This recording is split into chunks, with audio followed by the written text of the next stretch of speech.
Hello, beautiful people. Welcome back to Cooking with Efya. Today we're making something truly sentimental and extra delicious. Authentic Ghana coconut toffee, but with a special twist. These toffees looks absolutely perfect and very inviting. All you have to do is to trust the process. Now, without wasting much of your time, let's start by cracking our matured coconut. Yes, matured coconut is best for this recipe. Don't use the soft one. Trust me on this one. You won't get the same results as you want it. Okay, now remove the flesh from the shell, rinse it well and cut it into small chunks, just the way you see it on the screen right now. Now place the chunks into a blender to help it blend smoothly, and just a bit of water, about half a cup. You don't want the mixture too watery. We're going for a thick creamy coconut blend. Blend everything until smooth. We want to extract every drop of rich coconut flavor from the flesh. You'll notice the mixture looks thick and milky, and that's perfect. Now we're going to use a strainer or a cheesecloth or any clean mesh that you have to strain the coconut milk. Now at this point you can use your hands or the back of your spoon, just the way I am doing it on your screen. You want to press out so much liquid as possible. This is the base of our toffee, so kindly make sure to really press it really hard to get enough milk from it, just the way you see it on your screen. And take note that I've also strained this milk for the second time, so it's very smooth. Moving forward, I'm going to place it in the refrigerator for about 30 minutes to 1 hour. This helps the milk thicken slightly and allows the oil content to separate a little bit, which enhances the richness of the toffee and gives it that slightly chewy bite. So this is about 30 minutes of keeping the milk in the refrigerator, and it's not really hard, but the milk has really taken up a little bit, so I'm going to scoop it off from the surface, remaining just the water. Yes, for this recipe we don't want to keep long in stirring. Just scoop out the milk and you are good to go.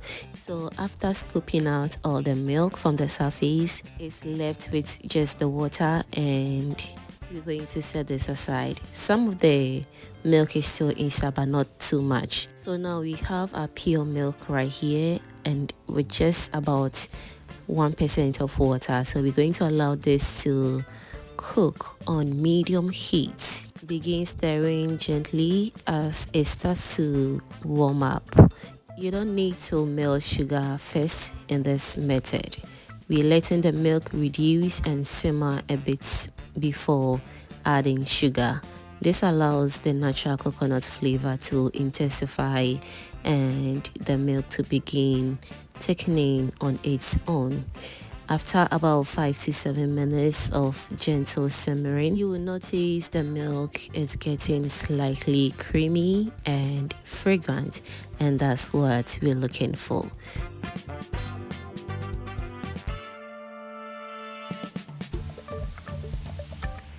At this point, I know you are still with me. Don't forget to give this video a thumbs up, and also do share this video to your lovely friends and family so they get to see this amazing recipe as well. Thank you so much for doing that. Alright, so now it's time to add in the sugar. Depend on your preference. You can use white sugar for a light golden color or brown sugar for a deeper caramelized flavor. I recommend using about 1 cup to 2 cups for a rich results. So for this recipe I use 1 cup of sugar, and the coconut I use is also 3 medium-sized coconuts or matured coconuts. Now stir the sugar into the coconut milk slowly, and as the sugar dissolves, the mixture will begin to thicken and darken. This is the stage where the magic happens. The milk, oil, and sugar come together to form a sticky, glossy toffee mixture. Keep stirring constantly This prevents burning and ensures everything cooks evenly. Now for a secret ingredient, which is a little bit of lemon juice. About 1 to 2 tablespoons of fresh lemon juice into the mixture while it's bubbling. And I know someone would definitely ask why lemon. So lemon helps cut through the sweetness, balance the flavor, and slightly thickens the mixture for reacting with the sugar and milk. You will notice a light tang in the aroma. This enhances the taste without making it sour. Keep stirring as the mixture continues to reduce.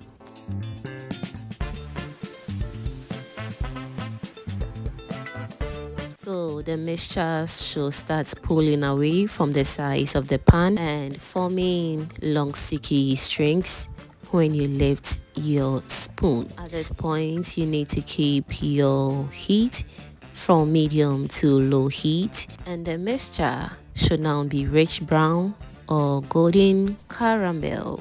Depending on your sugar choice, it will become more viscous, and when you stir, you will feel some resistance.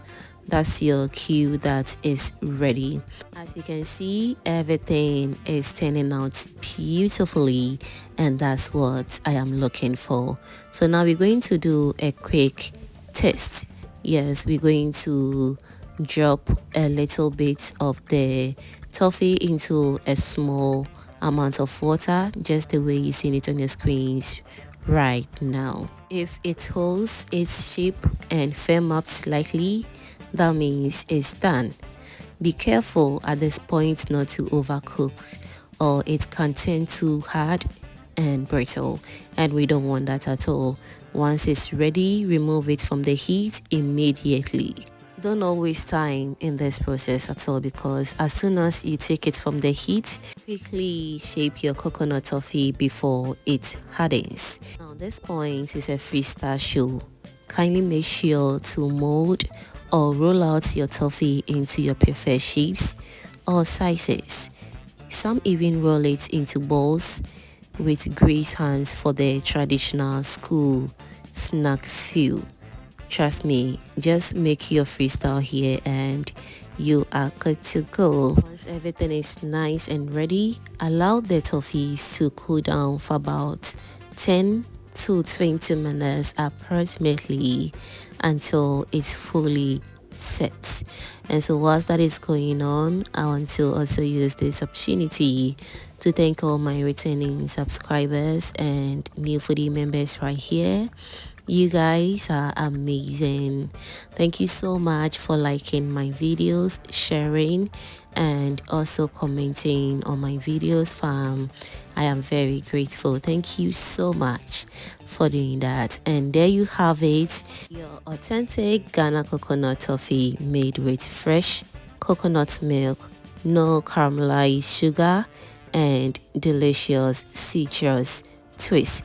Once cool, store them in an airtight container, just the way you see it on your screens right now, for about 2 to 3 weeks at room temperature, and they make perfect snacks or gifts. For gifting or selling, wrap each one in a clear candy wraps or small plastic bags, just the way you see it on your screens right now.